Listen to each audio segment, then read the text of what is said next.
Okay. Come break the rules with me. Let's break all the fucking rules of YouTube, of art, of creation. We need more rule breakers.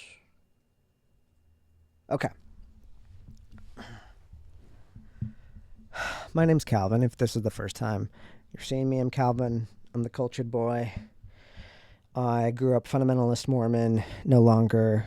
I used curiosity to find a crack in a cult, and I climbed out of the crack, and I escaped a cult, even though there were no bars or prisons or anything else, and I still got out. But I still, there's things I learned throughout the process. I won't get into all the culty stuff this episode. I want to apologize right now and in advance for any coughing that I'm going to do. I picked up a little bit of a cold, and it's sort of annoying. But I want to wrap up the fun facts. If this is your first time seeing me, I have 13 grandmothers.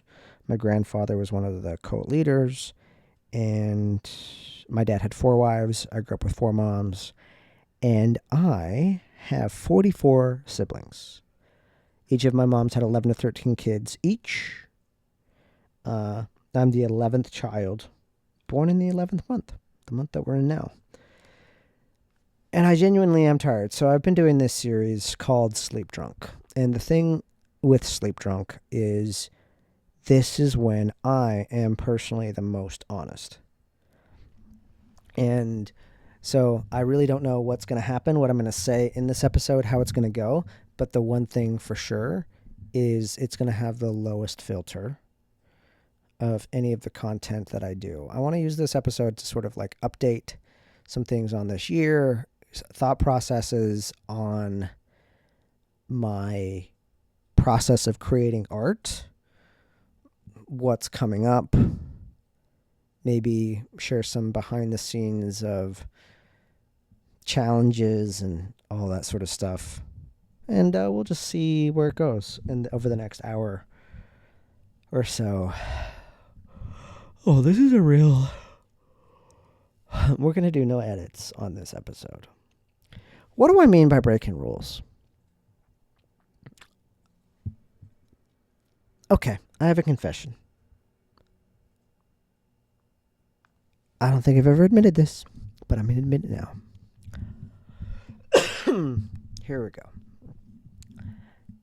And this is a big thing to admit, coming from a fundamentalist Mormon boy, that, my life was pretty well laid out for me from the moment I was born. But the admission is, I don't like following rules. And I've never liked following rules. Why? Because 2 things. I think a lot of rules are really dumb. And they're made up. All rules are made up. And this is something that became really clear to me while I was in the religion and when I was leaving it, that everything was all made up. And if rules are made up and it's a stupid rule that I don't like anyway, why would I follow it? That has spilled over into content. And so this is the year 2025. I'm going to say this for the time capsule's sake. So in the future, when this channel blows up or and super successful, or I'm like super successful on like Saturday Night Live or have a Netflix special or whatever, I want to capture my thought process at particular points in time. And here's the thought process that I've come to this year. I've done a lot of studying this year on how to create YouTube videos, and like I'm in a program. I've watched a lot of people's content on like how they do it and all that stuff. And I'm not saying it wasn't helpful. I've learned a lot. But I've crossed this threshold where I'm like, fuck everything. Fuck everything. I don't give a fuck about the rules of YouTube right now. Like, that's just genuinely the truth. And this might, I don't think it'll offend you. I'm going to say this. I honestly don't give a fuck about what my subscribers want me to talk about either, or what my audience wants me to talk about. Now, I don't say that in disrespect at all.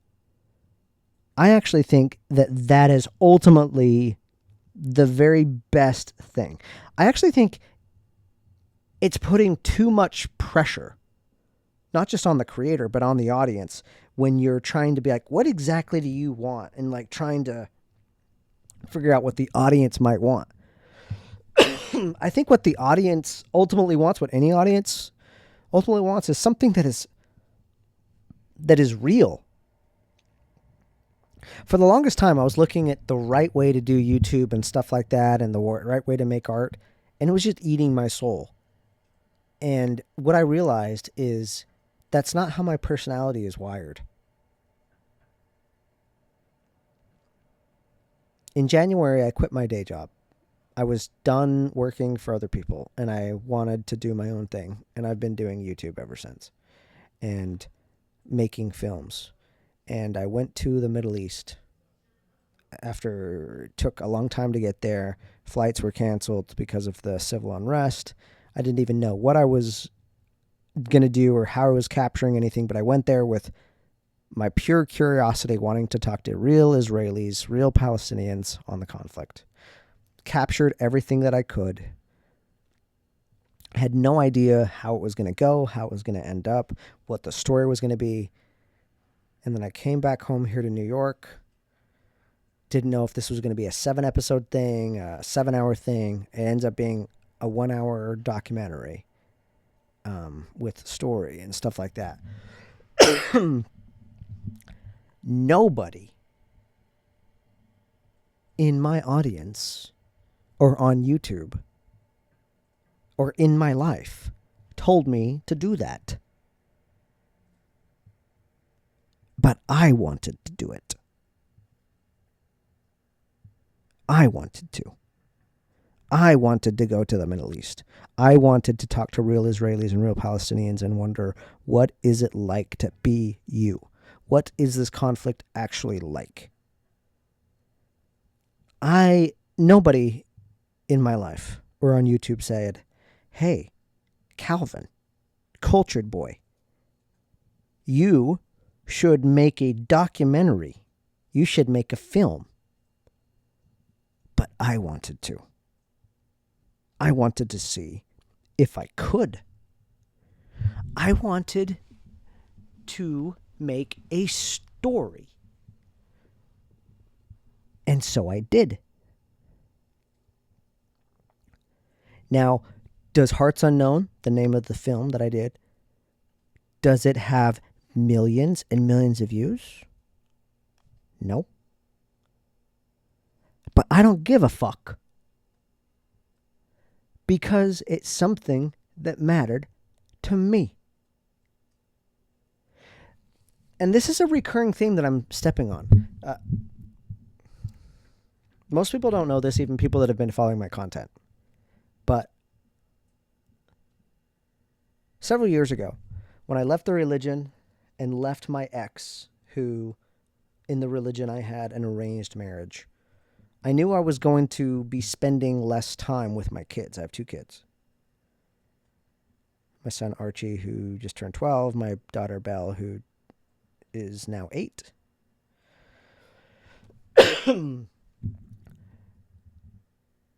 Yeah, I knew we were going to be spending less time. And I wanted to do something for my daughter Belle's 4th birthday. So I thought about it, and I decided to write her a children's book. Why would I think I can do that? There was nothing in my life that said I could write a children's book. But I was inspired by this guy, Dr. Seuss. I have the book out because I was actually reciting it to my kids recently over the phone.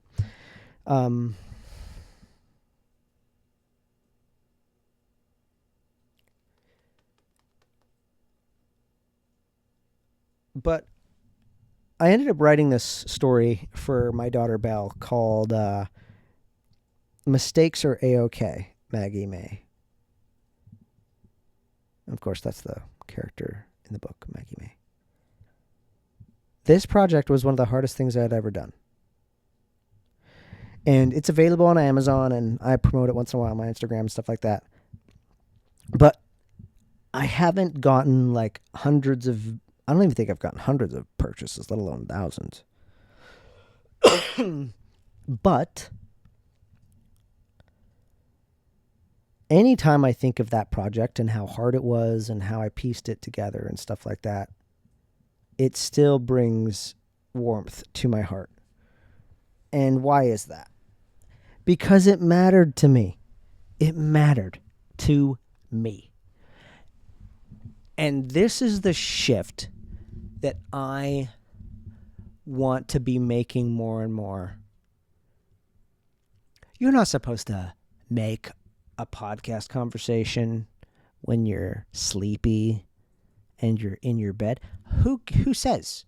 You know, I feel like we sometimes, like, there are these books on how to do YouTube. Mr. Beast has his fucking leaked document of how to make a perfect YouTube video and stuff like that.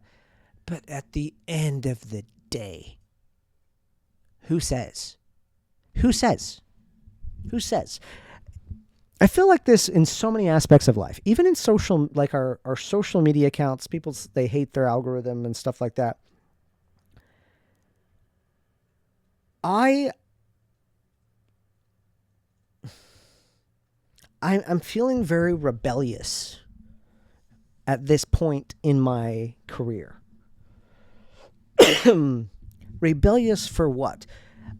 Just rebellious of saying, this is how it's been done, so it has to be done this way.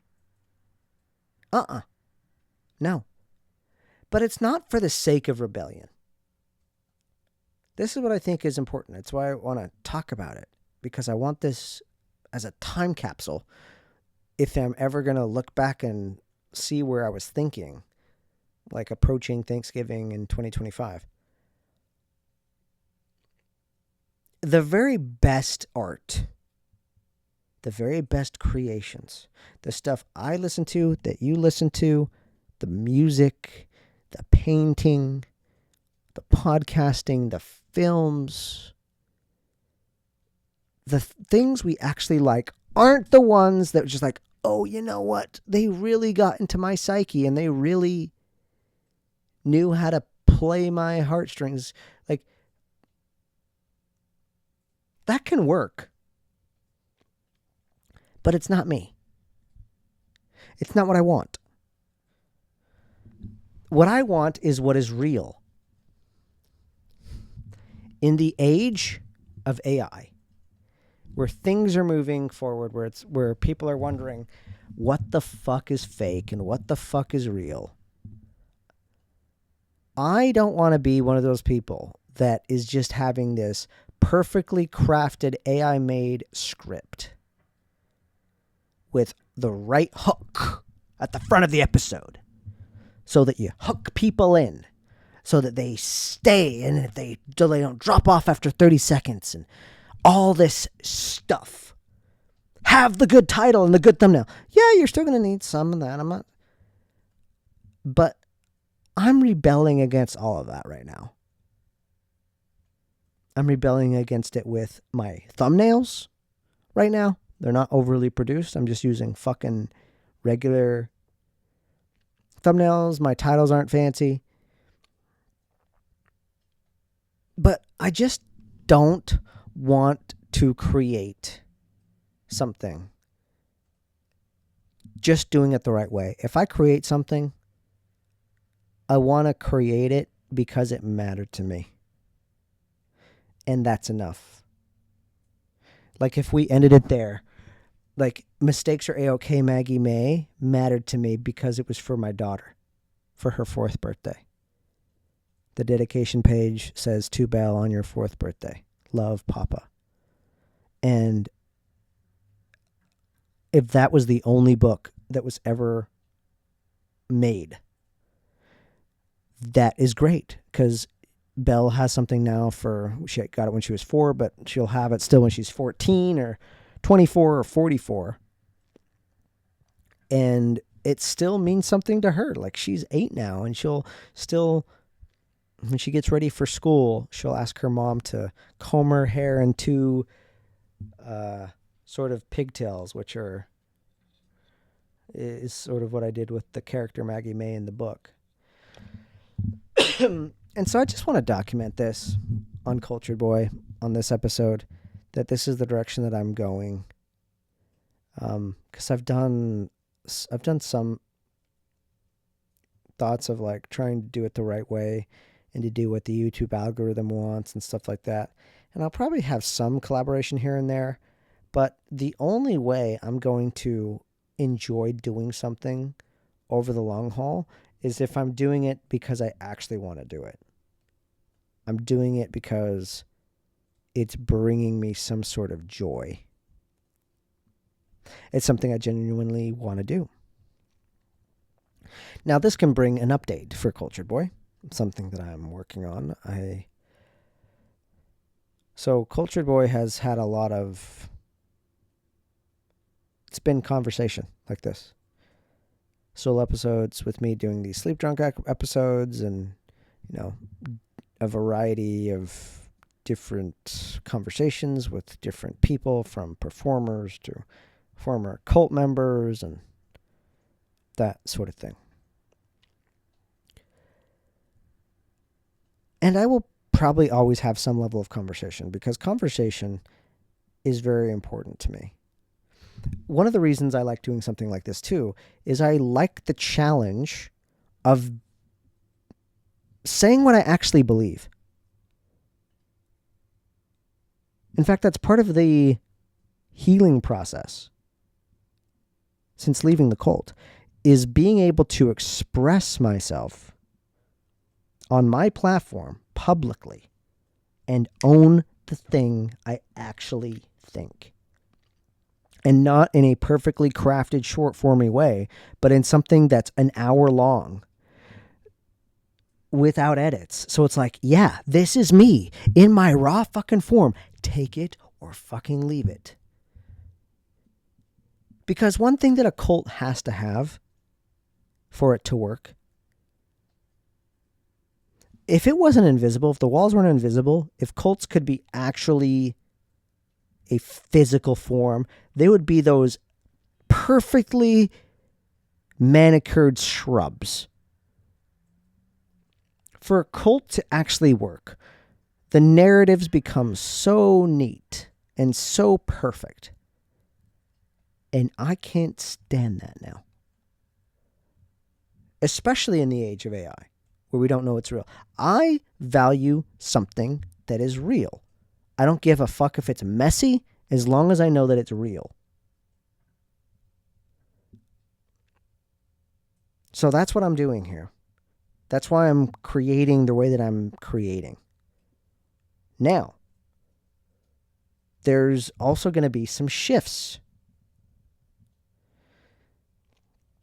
Because again, I'll keep doing conversation. That's important. Expressing myself so that I'm being honest in my expression and challenging myself to say what I actually really think. However, I got to be honest about something. There is a big part of these kinds of episodes. Like, these kinds of episodes are really genuinely helpful. I like making them.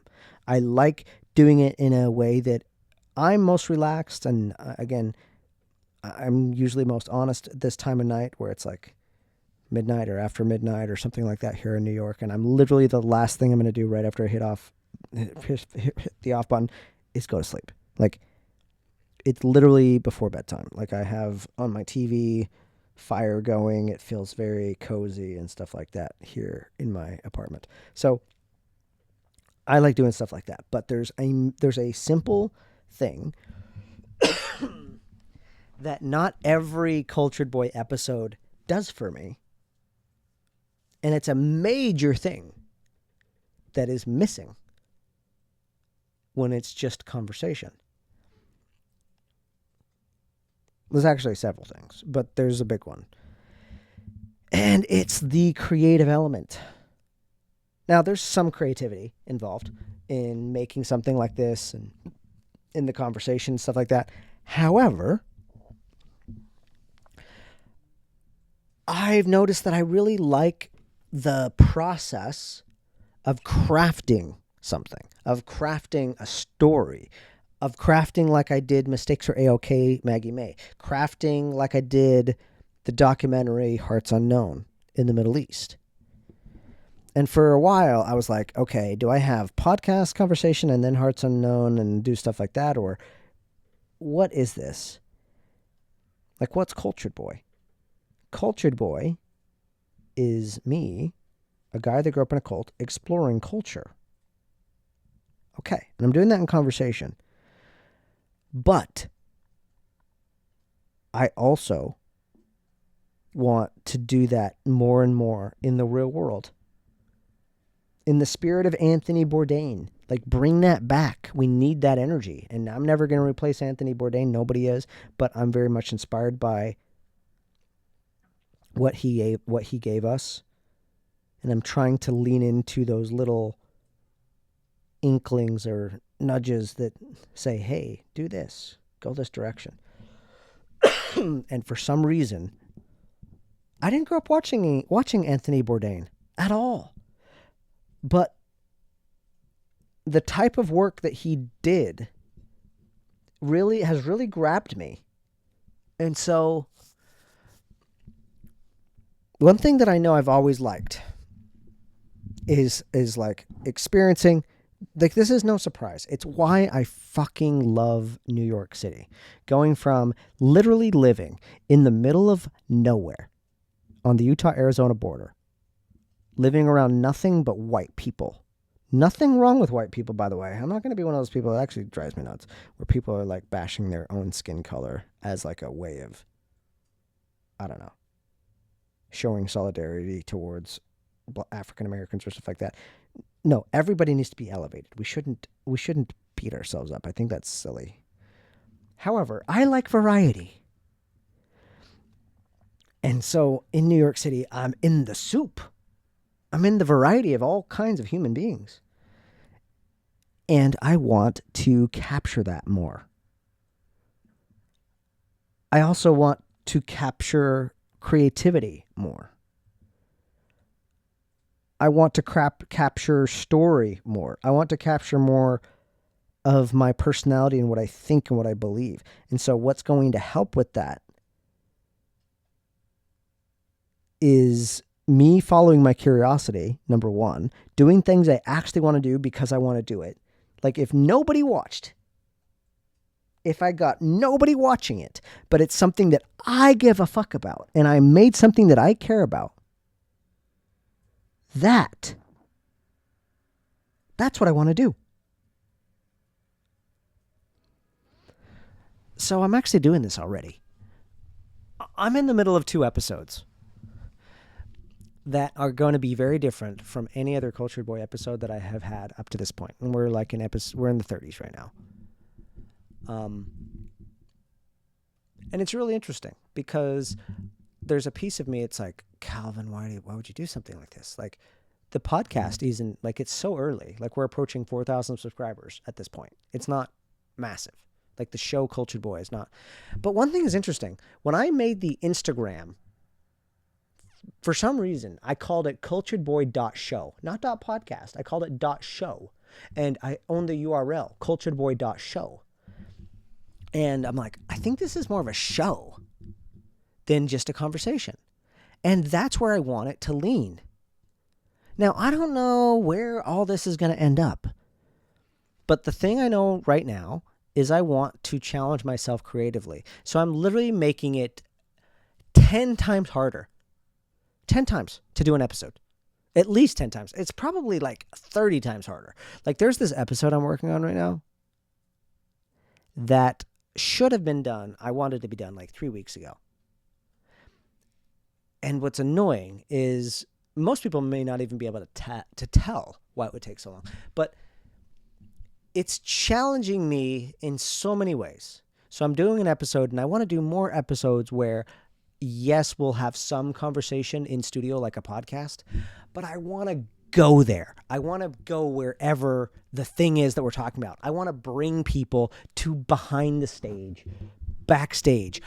I have done so much here in New York City, from like playing basketball, talking to different people in Washington Square Park, talking to random people on the street. The real human interactions I have in New York City are fucking amazing. None of it has been captured. That's what I want to shift.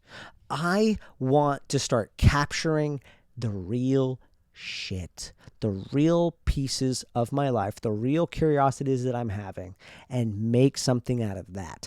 Instead, I've been living my real life and then sort of like carving out this time for like a conversation. And it's not that the conversations aren't things I'm actually curious about and things like that. I just want it to be even more real and raw, as though,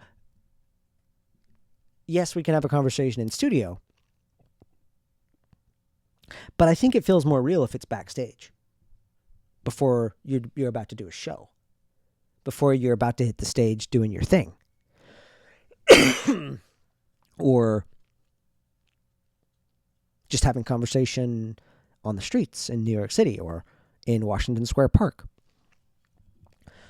So I want to, again, for the whole concept of time capsuling my process, because like imagining that someday if I actually accomplish all of my dreams and am successful creating, full stop creating, because that's what I'm finding I really love.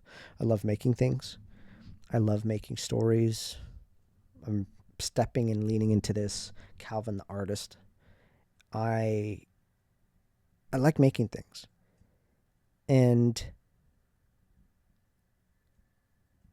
the truth is, when I was really little, I really liked making things. I liked making songs and drawing and painting and coloring, all that stuff. Poems even, which could then be turned into songs. But I'm relearning that. I'm learning how to be me from a different place, like the adult version, but still keeping that childlike wonder, that childlike curiosity, and seeing what comes out of it.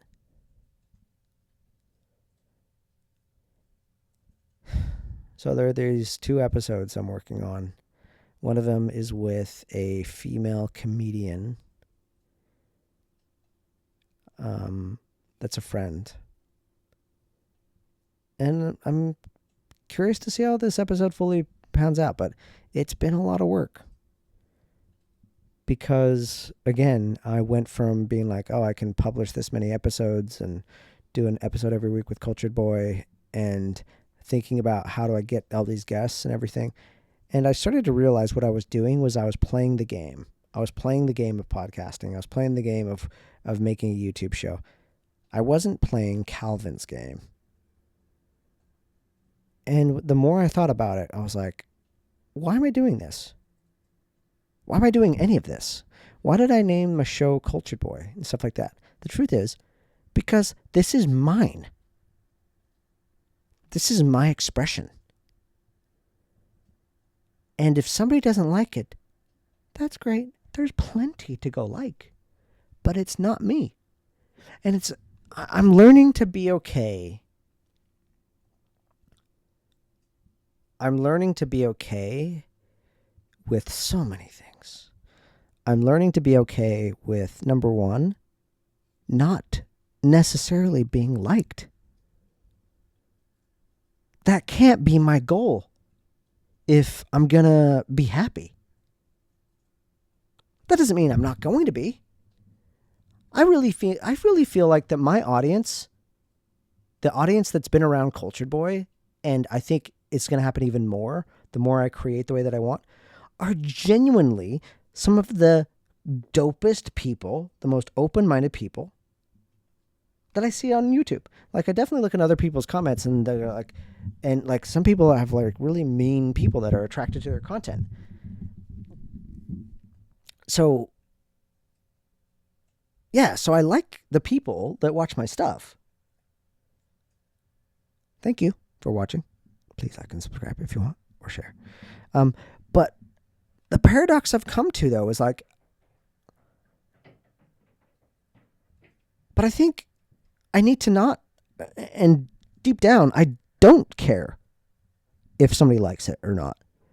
And here's the paradox. I also think that's what's going to make you actually care and want to watch it. That I'm not just making something because I thought somebody in the audience would want it, or I thought this would be what the trend is. And again, it doesn't mean I'm not going to follow culture trends and stuff like that, but it needs to be something that I genuinely give a fuck about.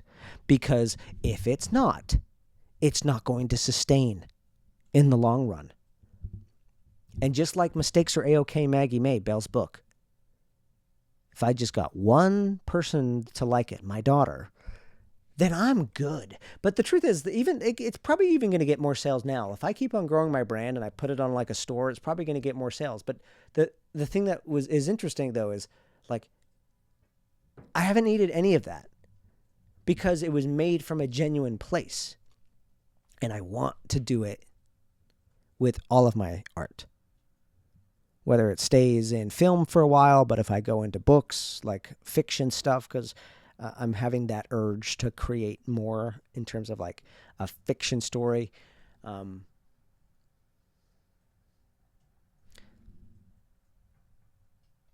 I'm going to reward you since you're here.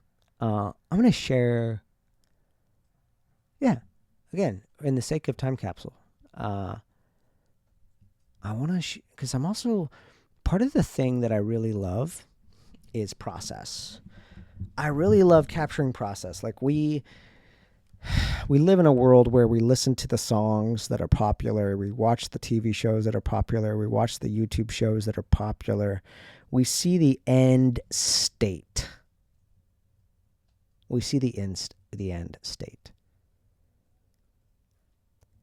Very rarely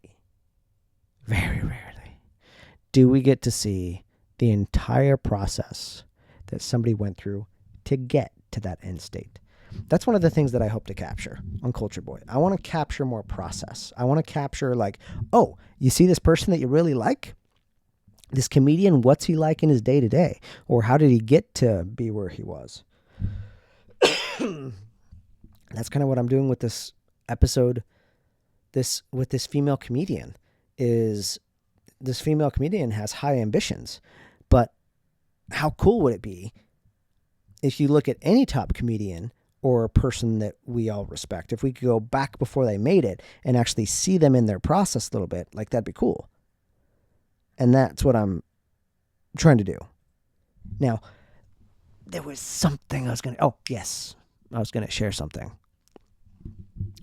Just for timekeeping sake.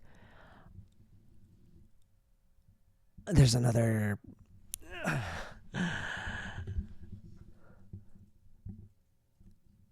Honestly, I don't even know yet if this is going to turn into something. And maybe that's why it's fun to share, because it's that beginning of a process. And normally there are some things that I wouldn't share because it's in the incubation stage with a lot of things. And I think there is something as an artist that you want to keep to yourself for a while and play with before you share it. But I think this has gotten to the point where I think it's fun to share because it has developed a little. I think I'm going to write another children's book. And it's fun because it's with my daughter, Belle. She's helping me write it. And that's the thing that's fun. The running title is The Last Mirror. And the whole concept of the book is a society where all the mirrors are destroyed. It's like in medieval times, and the king destroys all the mirrors to be destroyed. And then it descends into chaos because there are no mirrors and people can't see themselves, what they're doing wrong, what they're doing ugly, but then they also, so after the mirrors, maybe people start to act as mirrors for each other, but that can't work because that makes people feel bad and stuff like that. I'm going to draw it to some parallels to where I see culture was around the woke stuff and where it is now in some other parts of culture. But this could be a project that takes 3 years. I'm in no rush with it. But it's just fun because every time, like when Belle's on her way to school and stuff, we'll just start talking about it and be like, oh, it could be this. Oh, it's a king and this is how it happens. And, oh, one of the main characters, like probably the main character, the heroine of the story, Noah, the king's daughter. Noah has a sidekick. The sidekick is a cat. And the cat represents curiosity and stuff like that. Like, it's been fun to piece together. I think I'm going to leave it at that for what we have. But I'm just taking notes on it. And again, something like this, nobody asked for it. I didn't have a YouTube comment that said, hey, Calvin, you should really look into how culture is sort of shutting itself off from any sort of critical feedback and creating echo chambers. You should make a book called The Last Mirror and write it with your daughter. No. But the little forming that we got to it at this point is because I just cared about it. I'm going to keep on circling back on this because this is ultimately what I want. And there's no guarantee on it. It's literally me betting that this is the way that I want to operate in the world. And once it starts working, it can really work. But the downside, if we want to call it that, is the road of creating could be really long. And I just don't know what I'm going to do. Like, when I actually don't know how I'm going to be covering rent, what am I doing? Like, what do I do then? Because at the end of the day, hold on, I got to fix these headphones. At the end of the day, I know that I don't want to do anything that isn't my own thing. I've been thoroughly, call it whatever you want, I've been traumatized in the best way with growing up in a cult and leaving a cult, where I cannot stand doing something that isn't my thing. Like, every aspect of my life was controlled. Couldn't wear short sleeves. Told who to marry. Lived in a fenced yard. Told that I was going to have to answer to some other dude for my entire life. And that felt normal. It felt special. It was made to feel special. That you could go report to some dude that was connected to God. It's so barf-worthy at this point. But what it did for me is give me, I think, this very healthy distaste for any sort of authority above me. And it's strange that, like, here's a distinction that I think culture is really missing. I have such a disdain and a distrust for authority. And at the same time, I'm developing this major love for elders. People that have gone on before, that we can learn from, that are still here. And I want to name some of it. I want to do whole episodes on this because it really bothers me when I see people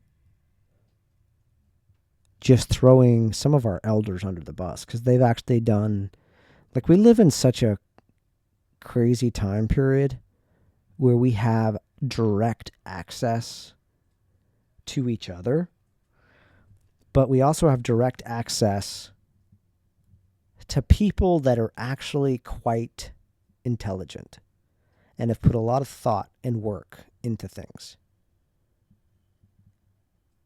And I also have to realize that not everybody can tell. Like sometimes, like I would have been this way when I was in the cult. You see two people standing side by side and they're both charismatic. You think that their ideas are the same, but then after a little bit of living, you start to realize actually this person that even though it sounds good and it's very charismatic, it's rehearsed and it's shallow. They just learned the script. But if you just poke a little bit, they don't know what to do because it wasn't depth. It wasn't coming from them. It was just coming from this crafted thing. And because it's crafted, it crumbles. There's that. But then you have these people, sometimes they're charismatic, but you poke at it and it's actually good that they're being poked because they're genuine and they're real and they can go deeper. One of those people that I really appreciate, and I'm appreciating more and more, I hope he's with us for a long time, is Robert Greene. I really like Robert Greene. Robert Greene, who wrote The 48 Laws of Power, among other books, is actually quite insightful. Like he's really intelligent. If you look at what he's saying, like there's so many people that I won't even name names that pretend to be intellectual or into like all these philosophies of ancient people and stuff like that, but then they're poked and stuff like that, and you're like, oh dude, you're just totally regurgitating somebody else's deep work. It's not even yours. Like the reason it feels deep is because somebody else actually went through the process to develop the philosophy that you're regurgitating and taking credit for. But Robert, being the writer that he is and thinking so deeply, he has some really cool ideas. And I just want to appreciate him here on my show. Like, the chances of him seeing this are very slim. I would love to do an episode with him, though. Like the kind where I could tell the story, and I mean, a conversation would be great too, but just telling the story. He's somebody I really appreciate. He is an elder. He had a very non-conventional life, a non-conventional path. It wasn't until his mid to late 30s to where he finally cracked through. And he's done stuff with like 50 Cent. Like, I love that. I just love when I see an individual doing their thing and they actually have some depth behind it. So I really appreciate Robert Greene. Robert, if anybody sees this, I love you, man. I really do. Now, somebody else that I want to give some appreciation to turned into a little bit of a political figure, but I've been going into some of his stuff that's much deeper than the recent politics, and it's actually quite good, and that's Jordan Peterson. When I first started listening to Jordan Peterson, again, there was some skepticism around it because it was so tied to political divisive things. But no, Jordan Peterson's the real deal, in my opinion. He's the real fucking deal. Because, again, you have to go to some of his old lectures or just watch him as he lectures. It can be a single idea, a single thread over something seemingly so simple, like what is identity? And is identity something that we can claim, or is it something that it's what we are? And he goes down this whole long path, and it just makes you think about something so much deeper and richer. Like, oh, wow, yeah, identity is not something you can just put on like a piece of clothes. Like, identity is like, it's your soul. It's who you are. People can pick up on it just on how you speak, the way the words roll off of your mouth, the way you fucking write your name. Like, there's like, it's something that's inescapable. That is identity. And like, I really misread him for a long time, to the point where I'm like, man, I really, really, really appreciate the efforts that he's given us as a culture the last decade. Like, it's pretty wild. He was not that well known about a decade ago. And the fact that this late sharing stuff that we all can learn from and genuinely make our lives better. The other thing I've learned is, like, whenever anybody starts being made fun of, that's when I actually want to look closer. That's when I want to look really close. Because if you get to the point where people are making fun of you, you're doing something right. You're doing something right. You've ascended so high. You're doing something so significant that somebody poking at you and getting one over on you is better status for them. Like that, like your status is being borrowed. Like, that's why they're doing it. Because you're high enough that if they can knock you down a few pegs, it actually feels like a status transfer to those people. So whenever I see that and that happen, that certainly happened along the same lines with him. But the other thing too, and these people aren't alive anymore, but sort of connects to Jordan Peterson. And I'm genuinely grateful for their work too. I wish I could show gratitude though. I've been getting into this year a lot more to Carl Jung and Friedrich Nietzsche. And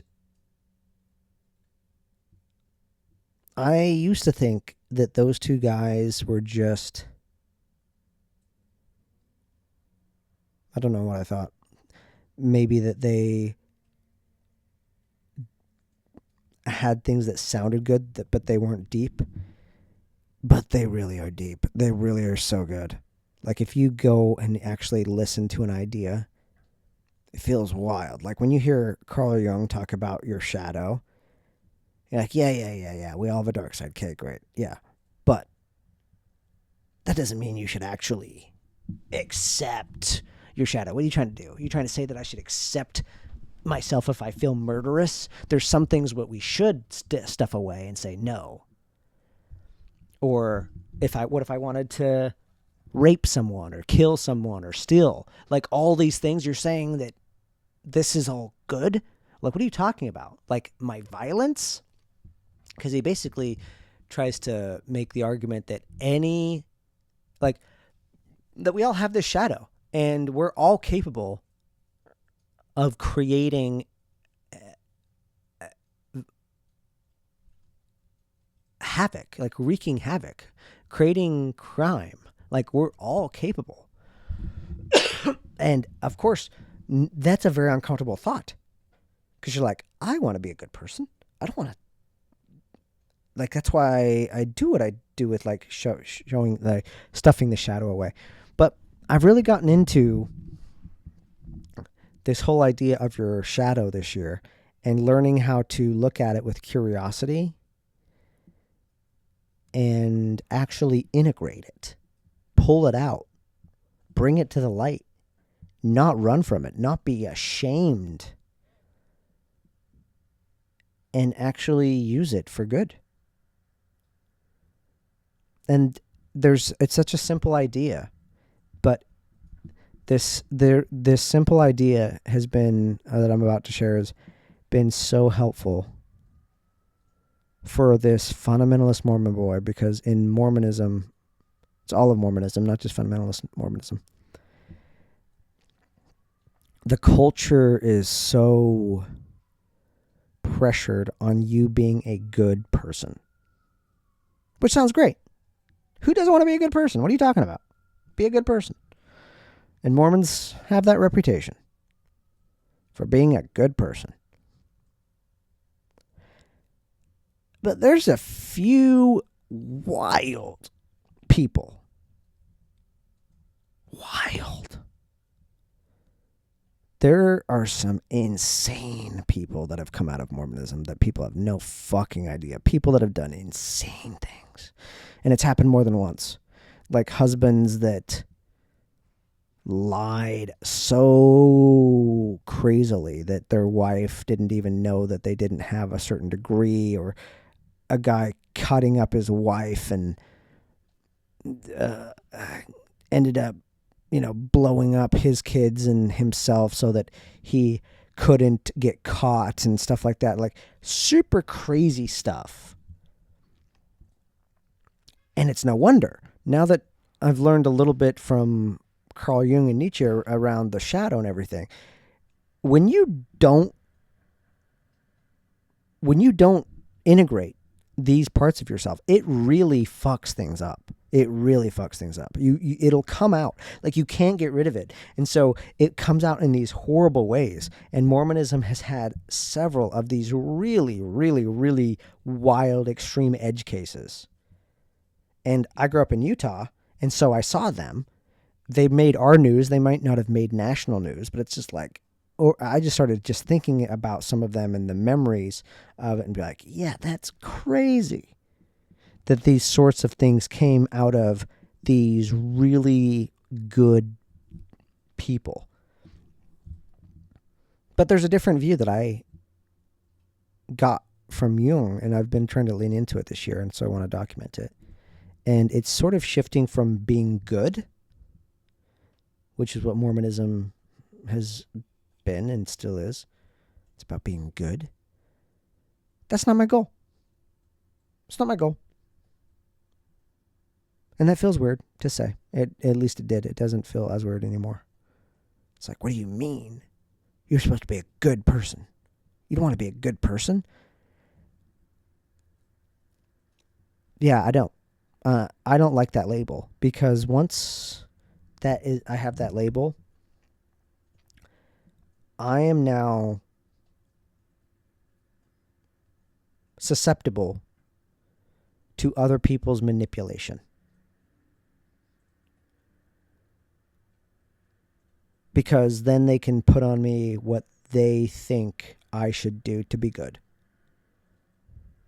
And even without other people, like your own self, like we're often our own worst critic. So we'll start saying, oh, I'm a good person. And we'll do a couple of things if we really say that. We will start to pathologize shitty behavior that we're doing and justify it. It's literally what cult leaders have done. And it's really, once they get super extreme, it's hard to know what are they doing on purpose or what are they just victim to in their own head. Because they never allowed themselves to actually claim, no, this is something I just want to do. But they have to be a good person. So they basically turn this thing and twist it and make it so perverted and weird, but they're like, but I'm supposed to be good. So then they make this thing good. It's what Warren Jeffs is doing. It's what he did. It's what he did with like his heavenly sessions, but more than heavenly sessions. He's like, not just the law of Sarah, the full law of Sarah, which is basically him justifying his wives fucking each other in front of him and then fucking him. And why did he do that? Because he's the prophet. So he had to make it into something that was supposed to be so good. And by the way, I can trace this back I see these signs of this all the way back to Joseph Smith. And that really pisses off people in fundamentalist Mormonism that really ride Joseph Smith's dick. They think he's such a good human. And the more I peel back, I'm like, he's really smart. He's really deep. He's also really insecure. And it looks like that he's projecting in so many of these ways because he has to be seen as this good thing. So what's the alternative? What's the alternative if it's not to be good? Is it to be bad? No, that's not necessarily it because that's the same fucking measuring binary. What Jung talks about, and this resonates so much having left what I've left, from goodness to wholeness. Wholeness is what I give a fuck about. That's what I care about. I really care about that. This is connected to the same thing as realness to me. It's why I don't want to follow the rules of art and creation in YouTube. I don't even know if what I'm making is YouTube videos. Like the podcast, I mean, these conversations are whatever. Like they are podcasty, but especially when I start doing more of these stories and stuff like that, I don't even know exactly where they're going to fit. But I know that I don't want to do it just because it's the right way to do something. I want to do it because it feels true for me. And I think that will ultimately be felt if I stick to this is true, this feels whole, this feels complete. And what I also can't help but notice is some of the biggest channels. Yes, there's the Mr. Beast, but set him aside. There are channels that are so big and their entire everything they do is being real. Joe Rogan gets millions and millions and millions of views every month. What he is doing is following his own curiosity. I mentioned Jordan Peterson. Same thing. Millions of views per month. He's not watching a YouTube course on how to do YouTube. He's sharing things that are genuinely valuable, that he genuinely believes in.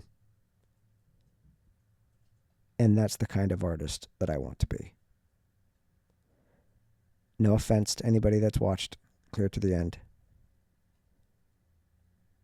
But I don't want to give a fuck what you think when it comes to what I make. That doesn't mean that I don't want to offer it in a way that is pleasing for you. But when I do that, here's the difference. I want that. And I do naturally. Like, I like giving things to people. I like making things for people, just like I did for Belle. Like, it's hard to explain, but it's from the inside out, not the outside in. It wasn't like, oh, I don't want to do this, but I think Belle would, so I'm going to add it in. No, it was like, no, I want to do this. This makes me think of her. I want the characters in the book to be named after her grandparents. Like, it's something that is personal to me. And the long game that I'm playing, the bet that I'm making, is if I stick to this, I'm going to be able to play a long time. Why? Because burnout happens when you're too far away from who you really are for too long. But if you're doing shit that you care about, that you already want to be doing, who wouldn't want to keep doing it? And especially when it starts to be successful, it's like, God damn, I was just successful doing something that I wanted to do anyway. A conversation I really wanted to have, a story I really wanted to tell, a creative thing that I wanted to make. And I think we need it. I think the world is hungry because there's so much bullshit nowadays. There's so much bullshit. And you don't know what's true, what's not true with all AI and stuff. I really think the best we can give each other is our true nature, our genuine nature, our sincerity. And I want to keep challenging myself down this domain of saying, okay, no, this is what I really think, even if it's going to piss people off, even if it doesn't get 1 million views and stuff like that right away. But I think this is what actually shifts people and makes people like, oh, wow, yeah. Like, maybe it gives them permission to be real themselves too. And I just think we need this. I think we need more people that are willing to be who they genuinely are and not looking over their shoulders, not looking at some other YouTuber that has a billion views or whatever and then compares themselves. Like, no, no. You don't want to be that guy or that gal. You want to be who you are, get clear on that, and make from that. So that's what I want to do. And so I just wanted to document that on this episode of Breaking Rules. What'd you think about these ideas? Let me know in the comments. And even if I don't come to the comments, other people that watch this will come to the comments. So, yeah, maybe even add your own idea. Yeah. Is there anything that you would add to this whole discussion? Is there a nuance that I'm missing? Any perspective is welcome. And since this is likely on YouTube or Spotify or whatever, please please subscribe. Because I still want to do that. I still want my stuff to be seen. I just want it to be created from a place that I would create no matter what. And then let things be liked and shared and, put out there from that way. I'm actually really tired. So thank you so much for watching. I'm Calvin, the 11th sibling of 44. And I'm going to get up go to sleep so I can get up and get back to editing this episode that I cannot wait to share with you guys from the heart. Thanks. Peace.